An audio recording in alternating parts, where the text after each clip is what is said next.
بسم اللہ الرحمن الرحیم۔ حضور صلی اللہ علیہ وسلم کا نسب شریف۔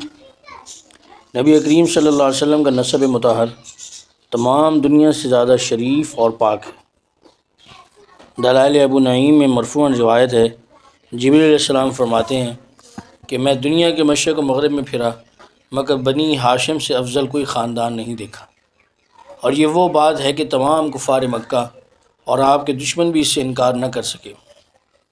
ابو سفیان نے بحالت کفر شاہ روم کے سامنے اس کا اقرار کیا، حالانکہ وہ اس وقت چاہتے تھے کہ اگر گنجائش ہوتی تو حضور علیہ السلام میں عیب نکالتے، لیکن حضور صلی اللہ علیہ وسلم کے نسب مطہر کی پاکیزگی ابو سفیان نے بھی بیان کی۔